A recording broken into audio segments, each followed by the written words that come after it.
bukan hal mudah membuat ini sampai sejauh ini. Ya, betul. Saya yakin ini karena proses pemberdayaan, kalau kami katakan ini bukan cuma 1 tahun. Ternyata sudah ada kolaborasi yang begitu baik ya Pak Bu antara pemerintah desa dengan masyarakatnya. Betul. Sehingga perencanaannya kan bagus ya Mas, muaranya jelas, potensinya sudah ada, seperti tadi alam yang luar biasa indah. Itulah menjadi bagian dari 3A tadi, aksesibilitasnya, amenitiesnya ini yang bagian ini, dan atraksi.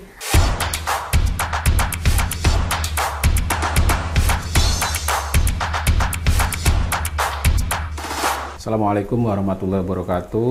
Waalaikumsalam. Salam transparansi untuk kita semuanya. Kembali lagi berjumpa dengan podcast Fitra TV. Di hari ini kita akan bicara tentang bagaimana pengembangan produk ya di desa. Saya mungkin akan sedikit berbagi cerita dulu bahwa kegiatan ini dilatar belakangi oleh satu proses yang cukup panjang sebenarnya, bagaimana kemudian Seknas Fitra didukung oleh FES dan Kementerian Kemenko PMK dan juga kolaborasi dengan Unpar Bandung itu melakukan pendampingan peningkatan kapasitas masyarakat dan pemerintahan di Kabupaten Samosir, tepatnya di 4 desa, yaitu di Hariarapohan, kemudian di Sosordolok, kemudian Tanjung Bunga dan Simanindo. Nah, kami berproses cukup panjang di sana, mendorong bagaimana kemudian desa lebih optimal lagi di dalam 2 hal. Pertama, peningkatan perekonomian masyarakat melalui pengangkatan produk-produk lokal, ya, potensi-potensi lokal, baik itu produk makanan maupun yang lainnya. Kemudian perbaikan tata kelola pemerintahan di desa, kami menyelenggarakan training bagi pemerintah desa di 4 desa itu, kemudian bersama-sama dengan masyarakat diskusi bagaimana pengembangan sektor ekonomi yang memang hari ini menjadi tumpuan bagi masyarakat di desa. Nah, kita juga mendorong bagaimana program-program pemerintah termasuk penggunaan dana desa itu dioptimalkan untuk penguatan ekonomi masyarakat desa. Nah, untuk membahas lebih dalam tentang isu kita di hari ini, kami telah kedatangan tamu yang istimewa. Yang pertama, Ibu Monalisa Herawati Rumayar, ya. Beliau asisten Deputi Bidang Pemberdayaan Kawasan dan Mobilitas Spasial dari Kemenko PMK. Kemudian kami juga kedatangan tamu dari Kementerian Desa, Ibu Tri Aryani, beliau dari Direktorat Pengembangan Produk Unggulan Desa, ya. Kementerian Desa PDDT, dan juga dari sambungan Zoom jarak jauh, ya, Kak Tio Panta Sihotang. Beliau ini adalah lokal champion untuk desa wisata Hariarapohan. Jadi beliau ini yang mengelola desa wisata di Hariarapohan. Kebetulan waktu kami dengan teman-teman ke sana, beliau yang ikut mendampingi kami berproses di sana. Nah, biar lebih nanti diskusinya lebih dalam, pembahasannya lebih dalam, mungkin saya akan minta ke Kak Tio dulu ya Bu, ya, biar kemudian nanti ada latar belakangnya. Ibu nanti merespon sama Bu panggilannya Bu Monalisa. Bu Mona. Oke, Bu Mona dan Putri. Bu Mona dan Putri. Nah, kita akan dengarkan dulu. Kami memang biasa menyapa Kak Tio. Nah, beliau ini akan bercerita bagaimana kondisi di Hariarapohan terkait dengan desa. Oke, sambil nunggu proses connecting dengan baik, mungkin saya langsung ke Bu Mona dulu kali ya. Bagaimana sebenarnya proses yang dilakukan oleh Kemenko PMK ya dalam mendukung pengembangan produk-produk di desa, Bu? Kira-kira program-program apa saja yang dikembangkan oleh Kemenko PMK? Gitu. Baik, kalau bicara tentang desa kami memang sekarang ini memang kalau kembali dulu ke fungsi kami ya, kami berkoordinasi kemudian mensinkronkan kebijakan dan mengendalikan kebijakan. Nah kalau kita bicara desa, memang mitra terdekat kami adalah dari Kementerian Desa dan tentu tidak menutup kementerian lain yang akan sangat terkait, karena kalau bicara desa ini kan ibaratnya ini kalau skala negara itu kan antar sektor itu semua, dan yang ukuran miniaturnya itu ada di desa. Nah, Kemenko PMK pertama-tama saya juga ingin jelaskan dulu secara umum ya. Kami di Kedeputian dalam hal ini Kedeputian Pemerataan Pembangunan Wilayah dan Penanggulangan Bencana, ketika bicara optimalisasi produk unggulan desa, kita juga harus pertama mungkin yang kami koordinasikan yang pertama adalah tentunya harus menghadirkan negara dari semua aspek. Jadi pembangunan manusia dan kebudayaan itu kan ada semua aspek, dari mulai dari siklusnya itu dari fase prenatal, TK PAUD sampai nanti masa produktif orang sekolah dan akhirnya sampai pada lansia. Artinya ketika kita mau memikirkan produk desa itu juga harus memikirkan semua fase kehidupan. Kemudian ketika kita bicara dalam kerangka kami pemberdayaan kawasan dan mobilitas spasial, kalau dihubungkan nanti ke produk unggulan desa, maka tentunya kita harus selalu memastikan bahwa yang paling pertama adalah layanan dasar itu ada dulu, karena kita bicara manusia secara keseluruhan, karena kita akan mengembangkan apapun, mengoptimalkan unggulan apapun produk itu harus dari situ dulu. Jadi sekarang posisinya saat ini karena kita sudah bicara pengembangan atau unggulan produk desa, kita sepakat bahwa saat ini infrastrukturnya atau layanan dasar pendidikan, kesehatan dan yang lain-lainnya ini kita sudah sepakat sudah harus dipenuhi dulu. Nah, kemudian terkait dengan bagaimana pengembangan produk unggulan, kami mengkoordinasikan di dalam hal peningkatan kapasitas. Peningkatan kapasitas ini memang paling banyak adalah dengan pemberdayaan. Memang ada spesifik dari tadi kita bahas bahwa pemberdayaan ini baik masyarakatnya, kemudian pengembangan ekonomi lokal, dan juga bagaimana pemberdayaan dalam hal ini penguatan pemerintahan, lembaga-lembaga yang ada di desa, lembaga ekonomi di desa, itu yang kami koordinasikan. Contoh saat ini ada yang namanya kami program penguatan pemerintahan dan pembangunan desa. Dua sisi yang kami perhatikan, aspek pemerintah dan aspek pembangunan dan pemberdayaan desa dan termasuk masyarakat. Ketika dia mau menghasilkan produk unggulan, ini dulu didekati. Karena yang kami pikirkan bahwa apapun itu kita mau membuat sesuatu produk dengan berinovasi, tetapi yang melakukan itu kan manusianya. Betul. Jadi kita balikan manusia, orangnya. Nah, karenanya ketika kami punya mitra-mitra yang mau turun ke tanda kutip membangun desa, dan desa itu sendiri mau membangun desanya sendiri, desa membangun, maka kami ingin di dalam pelaksanaan koordinasi pengembangan produk unggulan, kami itu maunya ada dari bottom up-nya ketemu juga dengan dari yang top down.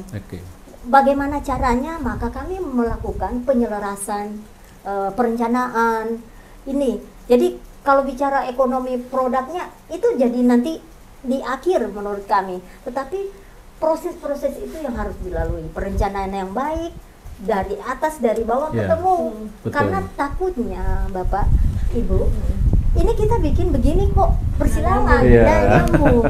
Nah ini yang parah. Sehingga ketika misalnya desa, contoh ini di Sumatera, dia punya potensi atau produk unggulan desa, kemudian ada juga nanti yang kalau dia merasa perlu peningkatan skala ekonomi harus dengan produk unggulan kawasan perdesaan, maka mereka harus tahu. Jadi orang desa yang lebih paham apa yang mereka punya, unggulan. Memang menemukan kenali itu tidak mudah, tetapi dengan betul. adanya pendampingan ini penting. Itu mereka dengan mudah menemukan kenali apa yang menjadi unggulan mereka. Ini dia. Nah, pendampingan pemberdayaan ini tidak bisa dipisahkan. Karena nanya koordinasi itu masih ada di dalam ranah-ranah seperti itu. Penguatan pemerintahannya, pemberdayaan pembangunan desa dan kawasan, dan semua atas bawah itu harus. Dan karena kami tidak di teknis, lebih kepada koordinasi, sinkronisasi dan pengendalian, kami percaya dan yakin bahwa kita sebagai pemerintah ya tidak mungkin menghandle itu semua sendirian. Betul. Kami mau menarik sumber daya yang dari luar untuk datang ke desa, mengembangkan produk unggulan dengan berbagai inovasi, tentunya juga melibatkan para pihak pemangku kepentingan ini yang harus kita ajak. Akademisi kita ajak, betul. Media jangan lupa. Pentahelix ya Bu? Pentahelix Betul, itu betul, yang kami harapkan itu muncul. Kenapa demikian? Kalau juga media kita lupakan, nanti siapa yang mempromosikan unggulan itu? Nggak tergaung. Nah, saat ini yang ada kendala-kendala juga yang kami temukan ya, ketika di dalam kerangka pengembangan ekonomi lokal, kemudian mengarah kepada optimalisasi produk unggulan mereka, yang jadi masalah ketika contoh ada lembaga ekonomi tanda kutip ya, badan usaha milik desa yang ada misalnya di daerah ini. Kalau lihat ini kan misalnya teman-teman di Sumatera Utara ini kan lebih kepada desa wisata, tetapi sayang sekali ketika misalnya BUMDesnya punya unit usaha bukan yang ngurusin wisata, bukan ngurusin misalnya homestay, bukan atraksi, tapi mereka ngurusin jualan pulsa atau jualan apa gitu, sewa tenda gitu. Ya itu dia. Itu bisa, itu masih masuk, masuk, tetapi dengan catatan produk unggulan itulah yang dipoles memang difokuskan sehingga terlihat.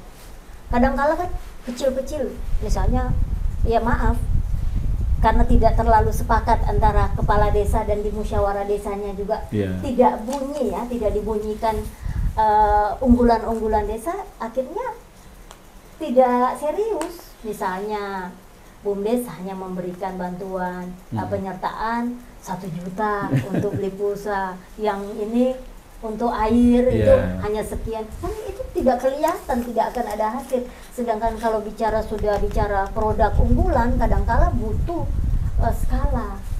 skala. Dan ini juga ketika misalnya di desa kita kan bicara ada hal yang penting di dalam kearifan lokal. Kadangkala kita lupa ketika misalnya orang pusat atau orang luar melihat desa itu berdasarkan paradigma dia sendiri, tidak melihat apa yang mereka lihat dari dalam. Jadi agak beda sudut pandang. Akibatnya apa yang kita rasa yang baik buat kita, mungkin mereka dari kearifan lokalnya itu tidak cocok. Kita minta membuat produk dengan misalnya langsung pakai kemasan atau apa yang sebenarnya mereka tidak boleh misalnya di tempat-tempat tertentu. Nah kayak begini mempertemukan juga manusia dan budayanya, itu yang kami pertemukan. Karena memang karena kami pembangunan manusia dan kebudayaan, semua aspek itu yang kami lihat. Dan ketika mau mengunggulkan atau mengembangkan ekonomi lokal, dalam hal ini ada produk unggulannya, sebenarnya sederhana. Tadi ketemu kenali, kemudian bersepakat, menyadari itu dan mau bermitra, berkolaborasi dan bersinergi. Nggak bisa kalau jalan sendiri. Nah ini desa kadangkala ketika kami datangi juga, ada beberapa yang mereka juga belum paham. Pasti ya, mungkin Kemendes juga merasakan yang disodorkan adalah proposal. Betul. Jadi mereka seakan-akan, tapi memang tidak semua ya, sudah baik rata-rata dengan perkembangan sampai saat ini desa-desa udah pada pintar, sudah mengakses dan terkoneksi dengan dunia luar. Mereka sudah berpikir global bahkan, bahkan ada yang sudah jadi desa ekspor, mungkin ini jadi contoh-contoh baik, tapi ada juga memang yang seperti itu, jadi semuanya diminta ke pusat. Gitu. Nah, seperti itu. Jadi seakan-akan semuanya pusat ya. Bu Tri kan merasakan ya. Jadi tahu-tahu disodori proposal kan. Padahal dalam faktanya kan itu nggak bisa ya seperti itu, karena tidak jadi mandiri juga mereka kalau peningkatan kapasitasnya kurang. Mungkin itu yang dari kami. Iya, terima kasih Bu Mona. Mungkin ditahan dulu ya. Kita ke Bu Tri dulu sebelum ke Kak Tio. Mungkin Bu Tri juga mungkin bisa nanti sampaikan juga ya, apa sih Direktorat Pengembangan Produk Desa itu? Salam kenal Kak Tio, saya Tri Aryani dari Direktorat Pengembangan Produk Unggulan Desa Daerah Tertinggal dan Transmigrasi.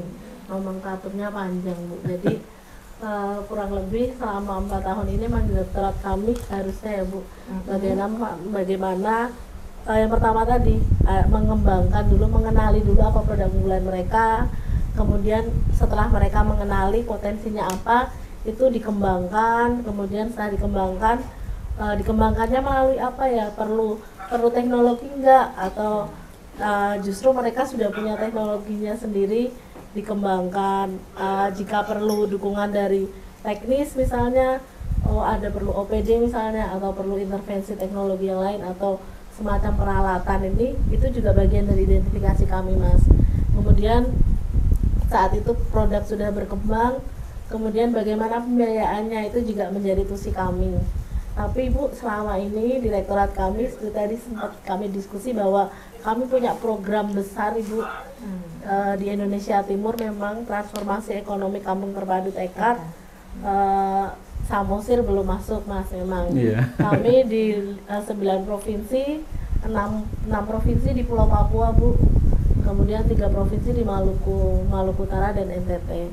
Memang benar seperti yang disampaikan Bu Mona, program kami itu bagaimana awalnya memang menyiapkan dari sisi manusianya Bu, meningkatkan kapasitas pemerintah desanya, masyarakat desanya, itu ternyata bukan hal yang mudah Bu. Kami perlu beberapa waktu yang lama, perlu pendampingan yang intens untuk memastikan masyarakat itu mau dulu ikut bergabung, mau dulu ikut dalam proses perencanaan desa, mau lebih aware terhadap desanya. Jadi itu program kami. Kemudian dari mereka sudah mengenali apa produk unggulan desanya, kami ada intervensi Bu di dalamnya. Jadi setelah mereka mengenali, kami misalnya potensi kami terkait bagaimana budidaya kopi, kemudian mereka melakukan perencanaan atau musyawarah di desa tersebut, bagaimana untuk meningkatkan kopi tersebut. Mereka intervensi awal kami terkait bagaimana pengembangan ekonominya itu melalui bantuan Demprot Bu. Jadi kami memberikan bantuan dalam bentuk uang kepada desa. Tujuannya desa itu bisa merancang sendiri apa kebutuhan mereka. Jadi mereka membelanjakan sendiri. Tapi dukungan OPD teknis itu yang paling penting Mas. Jadi desa itu kan memang kadang pemahaman terkait bagaimana teknologi yang tepat, apa metodologi yang tepat, mereka perlu dari dukungan teknis seperti PPL itu yang mendampingi dalam bagaimana mereka mengelola bantuan yang kami berikan. Memang tidak semua berhasil Bu, tapi kalau kami boleh mengklaim ya Bu, jadi memang sebagian besar itu sudah kelihatan dampaknya dari intervensi program tekad. Selain itu tekad itu pendampingan yang dilakukan itu juga memastikan perencanaan desa yang awalnya eksklusif ya Bu, jadi inklusif. Jadi ada keterwakilan perempuannya, pemudanya, dari kelompok adatnya di dalam di situ tadi yang saya sampaikan. Jadi semua pihak itu sudah aware dengan pembangunan desanya, bagaimana merencanakan desa, bagaimana menyusun perencanaan desa yang lebih berkualitas gitu Mas. Bahkan di beberapa desa itu Bu, mereka sekarang jadi lokasi studi tiru desa-desa yang lain. Nah itu juga studi tiru ya istilahnya. Iya, studi tiru, studi banding. Studi banding. Nah kalau di kami istilahnya peer to peer learning gitu Mas. Saling belajar di tempat yang lain. Mungkin seperti itu ya Mas, gambaran singkat dari. Tadi sudah kedengeran ya Kak Tio ya, dari Bu Mona sama Bu Tri, bagaimana komitmen pemerintah dalam hal ini Kementerian Kemenko PMK dan Kementerian Desa. Nah, mungkin Kak Tio bisa berbagi cerita dulu kepada kami bagaimana kondisi apa yang dilakukan masyarakat di area Rapohan, biar masyarakat pemirsa Fitra TV di seluruh Indonesia tahu apa saja yang dilakukan oleh pemerintah dan masyarakat di desa area Rapohan. Silakan Kak Tio. Yang dilakukan masyarakat dan pemerintah desa yaitu yang pertama itu masalah gotong royong. Masyarakat ikut berpartisipasi untuk melaksanakan gotong royong, dan pemerintah desa yaitu siap mendukung melalui gotong royong juga, dan juga pembinaan kepada masyarakat dan sosialisasi juga tentang sadar wisata. Dan masyarakat juga ikut berperan di daerah di pariwisata, yaitu dengan menjual produk-produk hasil pertanian mereka, hasil pertanian bahan pangan mereka ke yang punya UMKM. Kemudian UMKM mengelola menjadi produk UMKM kuliner. Sifat masyarakat atau keterlibatan masyarakat itu sangat antusias dengan adanya pengembangan wisata di hari Rapohan itu. Mereka sangat memberikan perhatian melalui gotong royong atau keikutsertaan apabila kita ada mengadakan sosialisasi tentang sadar wisata atau tentang pengembangan wisata, mereka sangat ikut berperan dalam kegiatan itu. Dan masyarakat juga antusias kepada wisatawan. Misalnya kita yang mau menginap ke homestay. Jadi warga sekitar kita itu mereka sudah langsung bisa berbaur ke wisatawan kita itu, langsung menyambut hangat wisatawan kita itu, Pak. Dan masyarakat di Hari Rapohan itu keramahannya luar biasa, Pak. Jadi tamu-tamu yang datang berkunjung ke Hari Rapohan pasti amanlah di sini, Pak. Okay. Dan di Desa Wisata Hari Rapohan itu toleransi beragamanya kan sangat kuat. Jadi kalau yang umat beragama Muslim nggak segan-segan lagi, nggak berpikir panjang lagi masalah halal di Desa Hari Rapohan, Pak. Untuk BUMDes kita juga ada, yaitu BUMDes unit wisata Bukit Holbung. Di sana atraksi-atraksi yang ditawarkan yaitu ada pralayang juga, ada camping dan prawedding, dan juga pengambilan film, dan di BUMDes kita yang bekerja itu masyarakat Desa Hari Rapohan diberdayakan di sana untuk jadi karyawan sehingga mengurangi pengangguran di desa kita. Kemudian juga kita juga mempunyai kelompok pengelola desa wisata, dan mereka ini mengelola homestay,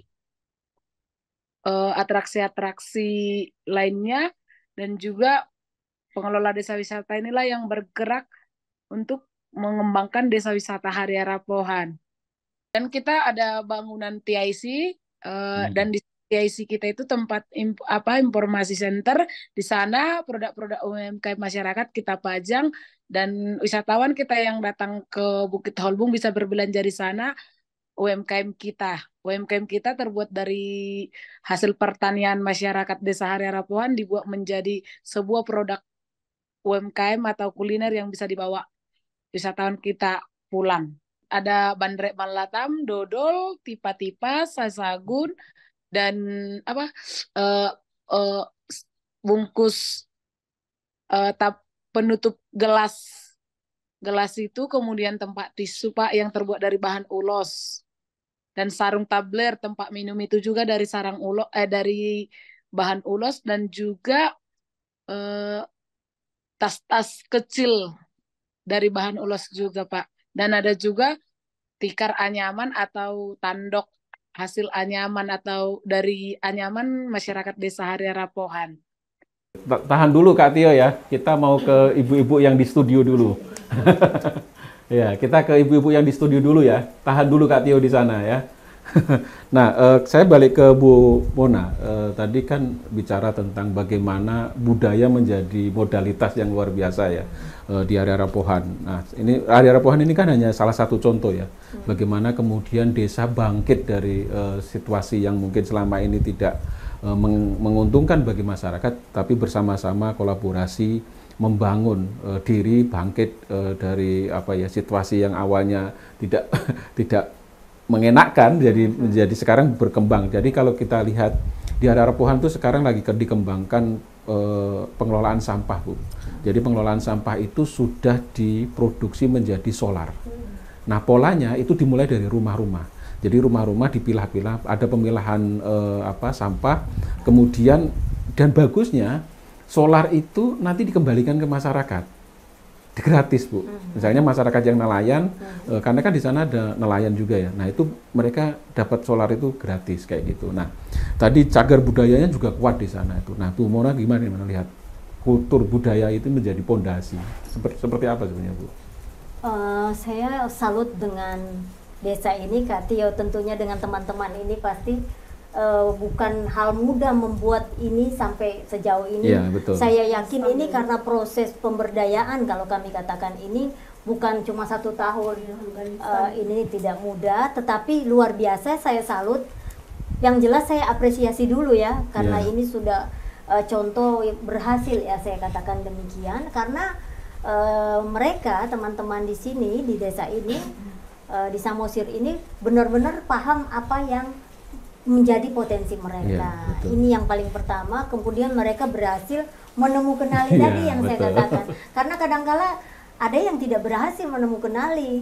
Jadi tidak gampang, Bu ya. Tidak mudah, dan dengan pendampingan teman-teman ini, Kak Tio dan teman-temannya, dan bagaimana mereka kerjasama juga dengan semua pihak, itu tadi dengar ceritanya, wah luar biasa. Dan inilah sebenarnya harapan kami. Jadi ketika kalau orang katakan berdaya dan mandiri, sebenarnya dari tadi mereka bisa makan apa yang mereka tanam, dan ibaratnya tanam apa yang biasanya mereka makan. Seperti tadi itu. Jadi kalau orang datang di homestay juga, dan konsep homestaynya udah benar bahwa homestay itu bukan sesuatu yang dibangun baru, tetapi memang sebaiknya ada induk semang, rumah masyarakat itu yang didatangi oleh wisatawan, dan itulah menjadi bagian dari 3A tadi, aksesibilitasnya, amenitiesnya ini yang bagian ini, dan atraksi tadi kan sudah disampaikan tadi.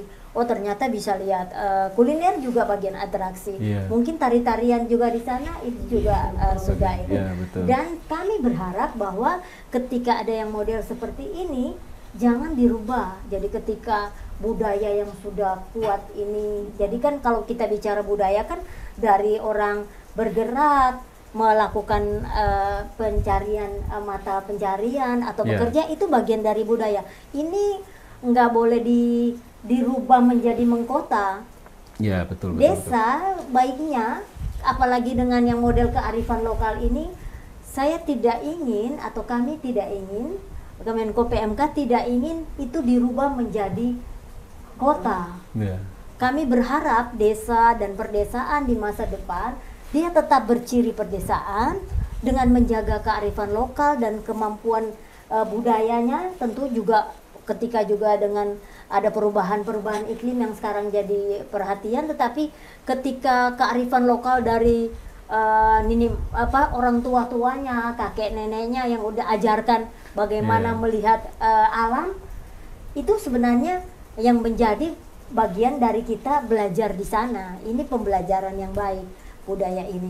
Nah, Kemenko PMK salut ya kalau hal-hal yang seperti ini. Dan tadi maaf saya ingin menghubungkan juga dengan tadi pernyataan dari Kemendes. Memang kan ada hal-hal yang seperti ini juga kalau kita mau kembangkan butuh teknis. Nah, kami Kemenko PMK sekarang juga ketika tadi mengatakan bahwa ada sinergi dan kolaborasi, maka kami itu mendorong bagaimana camat sebagai supradesa itu sebagai rumah bersama. Jadi pada waktu lalu sudah ada surat edaran Menteri Dalam Negeri, karena yang menjadi pengampu wilayah adalah Menteri Dalam Negeri, atas permintaan Kemenko PMK sudah ada surat edaran di mana camat sebagai rumah bersama. Artinya ketika perlu ada pendampingan yang lebih teknis, misalnya desa ini kan lebih kepada pariwisatanya yang menjadi unggulan desanya, sebagai tanda kutip produk unggulan desanya, maka tentunya kalau hanya menganggap saja bahwa pendamping lokal desa saja yang semata-mata untuk mengurusin ini kan tidak bisa. Harus berkolaborasi.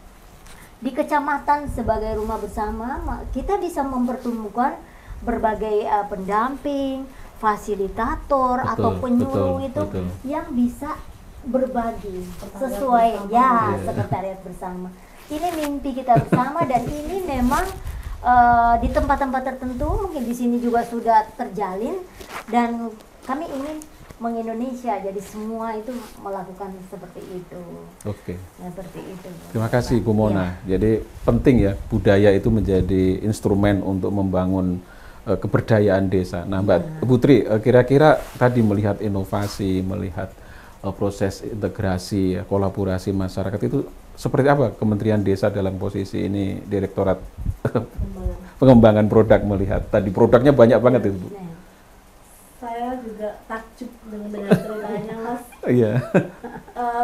Sebelum lihat backgroundnya ini pemandangannya begitu indah, jadi komplit kalau ini saya lihat ya, alamnya mendukung, ternyata masyarakatnya juga keren banget, pokoknya sinerginya kebentuk.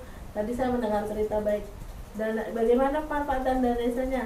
Ternyata sudah ada kolaborasi yang begitu baik ya Pak Bu, antara pemerintah desa dengan masyarakatnya. Betul. Sehingga perencanaannya kan bagus ya Mas, muaranya jelas, potensinya sudah ada. Seperti tadi, alam yang luar biasa indah dengan budaya yang begitu kental.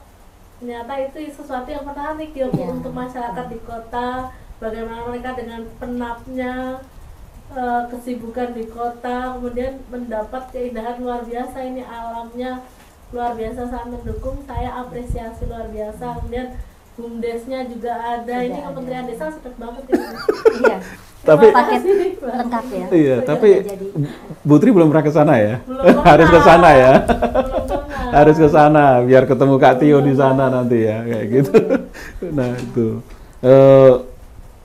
Mungkin selanjutnya ke Bu Mona ya. Betul Kak, betul.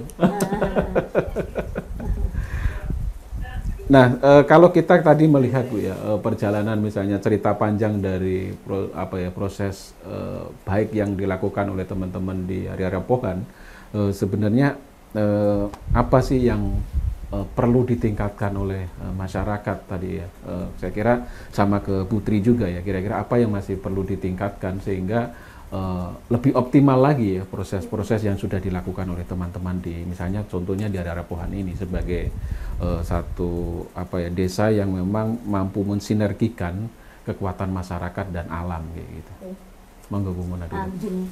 Kalau kekuatan satu desa kan tidak akan lebih kuat daripada berjejaring menjadi kawasan perdesaan. Ketika lihat alamnya begitu indah, saya agak berpikir bagaimana kalau desa sebelah atau desa-desa sekitarnya itu bisa bekerja sama antar desa untuk membangun kawasan, dalam hal ini kan kawasan wisata. Jadi jadi skalanya lebih tinggi, kemudian ada pembagian peran antar desa. Misalnya kalau di desa A di sebelahnya sini ya, Repohan ini mau ngurusin yang atraksinya, mungkin yang lain juga untuk homestay-nya, jadi semua itu dilibatkan sehingga desa ini tidak akan hanya maju sendiri tapi bersama-sama. Jadi karena kekuatan itu kalau tidak bersama-sama, tidak berkolaborasi, tidak bermitra, itu juga akan sulit seperti itu. Jadi misalnya jalan kan tidak akan dipakai sendiri, akses lah minimal, tidak perlu harus jalan yang sudah diaspal, karena ketika saya bertanya kepada anak saya, kebetulan juga pariwisata, kenapa ya memang jalannya itu kurang sengaja ya kayaknya dibikin tidak usah terlalu supaya ada kepuasan ketika dengan aksesnya yang agak menantang dan sulit. Betul. Itu ketika sampai di situ betapa merasa wow gitu. Nah ternyata itu, dan artinya betul, di mana desa yang lain kan juga akan dilewati kalau misalnya Betul, andaikan betul. ini naik ke bukit. Nah ini bersama bekerja sama, dan ketika melihat situasi ini, ketika kami memang di pembangunan manusia dan kebudayaan, kemudian ada pemerataan pembangunan wilayah dan penanggulangan bencana juga.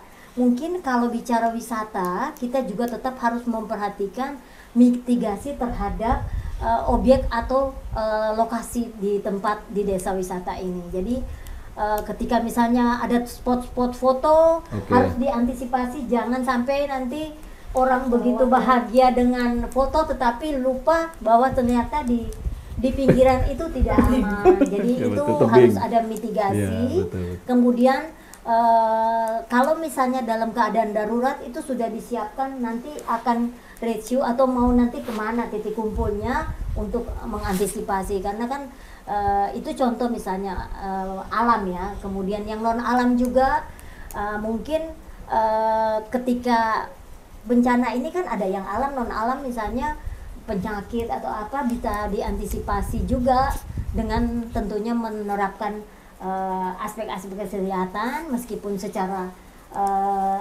kearifan lokal sudah punya, betul, tetapi mungkin itu bisa lebih ditingkatkan. Saya yakin bahwa desa wisata ini bisa jadi kawasan wisata yang luar biasa, bahkan kayaknya sih ini sudah mendunia ya. Apakah kalau tidak salah ini yang pernah dibuat film ya di situ ya? Iya, betul. Lokasi film ya? Betul Kak Tio ya, sempat buat syuting film ya? Iya ya. Film apa Kak? Ya, film syuting film Ngeri-Ngeri Sedap. Ngeri-Ngeri Sedap. Iya, Ngeri-Ngeri Sedap, iya.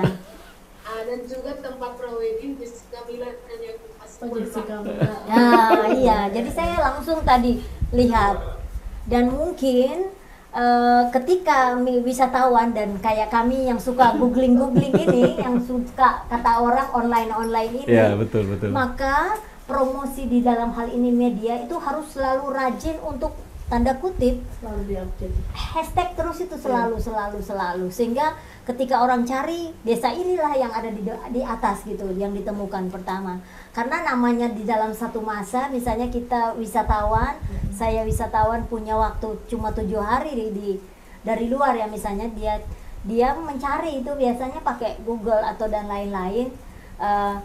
Mereka pakai misalnya masih muda-muda nih, biasanya suka pakai mencari-cari saja seperti itu, dan yang mana yang muncul itu yang mereka datangi. Jadi betul, ada yang memang tipikal traveler ya, dia tidak merencanakan persis titiknya, ini harus menjadi bagian pangsa pasar. Kemudian kalau lihat ini, maka yang perlu dikembangkan adalah wisata yang premium, dalam hal ini quality tourism. Jadi community development tourism, kemudian quality tourism.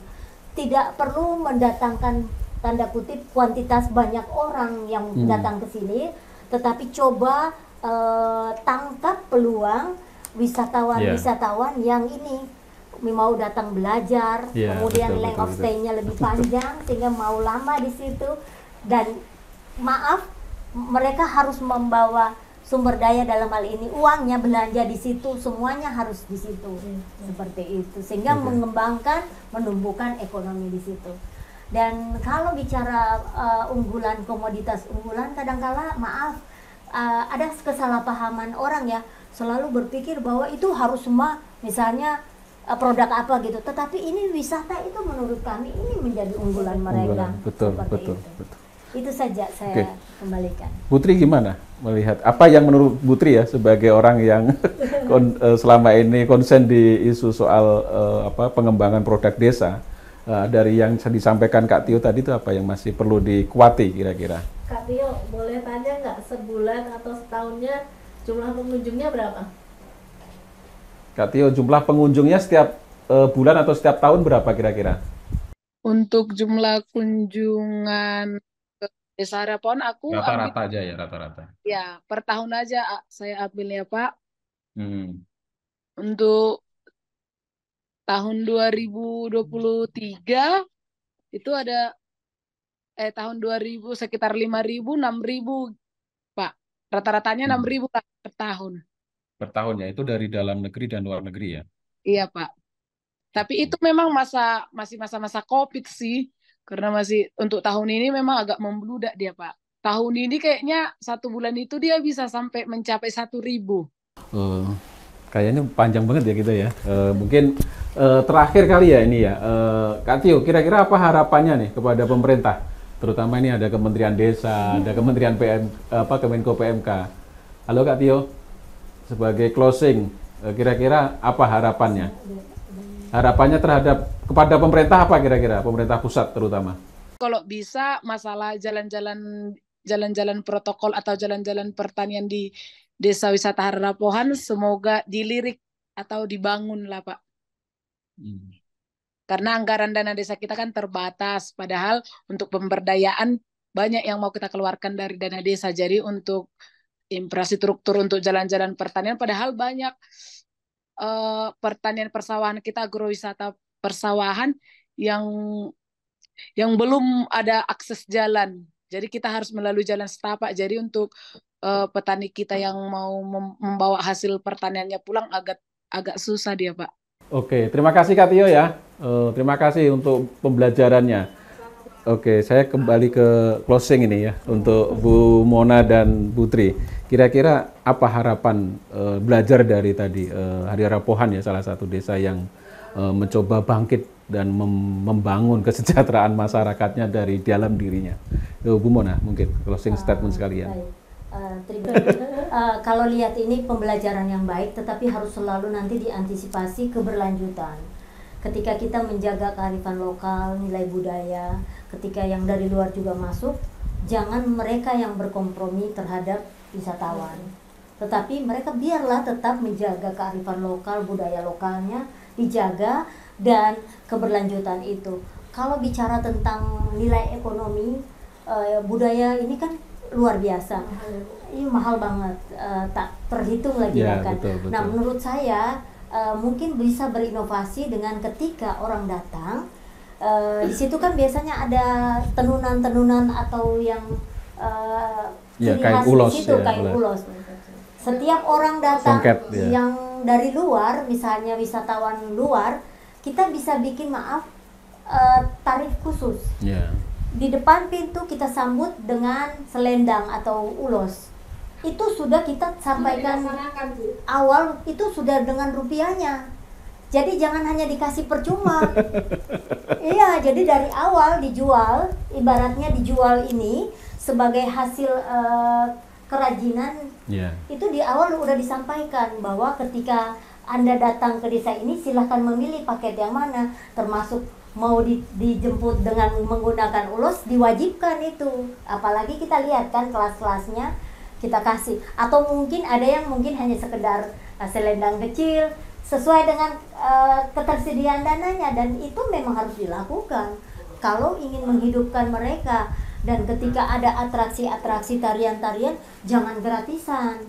Kasihan mereka ini kan membutuhkan untuk tetap berkelanjutan. Nah, ini yang kita bilang tega ya harus tega. Kasihan teman-teman saudara-saudara kita itu hanya selalu menyuguhkan budayanya, diminta tanda kutip terlalu banyak dimintakan oleh pengunjung atau wisatawan, tetapi tidak ada timbal baliknya. Ini akan tidak berkelanjutan. Dan perhatikan juga carrying capacity lingkungannya.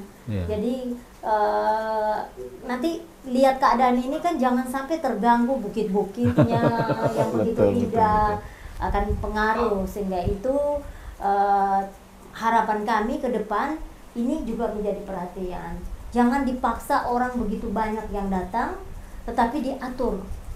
Jangan terlalu banyak, karena bisa saja ketika kita tidak men-screening juga mengantisipasi di aspek kesehatan, itu juga akan malahan membahayakan bagi warga atau masyarakat. Nah, seperti inilah harus kita antisipasi, dan tentunya apapun itu harus memberdayakan mereka, jangan memperdayakan mereka. Memberdayakan, Bu ya. Harus memberdayakan sehingga benar-benar meningkatkan ekonomi, karena ke depan kan kalau kita bicara presiden terpilih kan berbicara tentang Asta Cita 6, itu kan mengembangkan membangun dari desa, dari bawah, bahwa ini masyarakat akar rumput, kemudian nanti tujuannya adalah pemerataan ekonomi dan memberantas kemiskinan. Nah, ketika tadi dikatakan juga jangan sampai miskin, iya seperti itu. Tetapi kalau gratisan terus, hanya memberikan terus, kasihan. Nanti mereka kecanduan, harus Bu, ya? sulit memikirkan lagi bagaimana untuk mendapatkan penghasilan. Padahal harapan kami ketika memberdayakan kawasan, desa, ada mobilitas spasial, mereka mengakses keluar, tetapi usahakan sumber daya yang hebat termasuk generasi muda itu mau bertahan ada di situ dengan layanan dasar dan banyak hal itu sudah setara dengan wilayah-wilayah sekitar.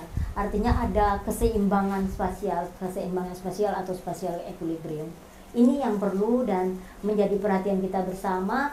Dan satu lagi, intinya kita bisa berbuat bersama, kita peduli, kita bisa asih. Artinya tetap harus bersama. Oke, terima kasih. Kata kuncinya bersama, ya. Kolaborasi bersama-sama. Putri, silakan.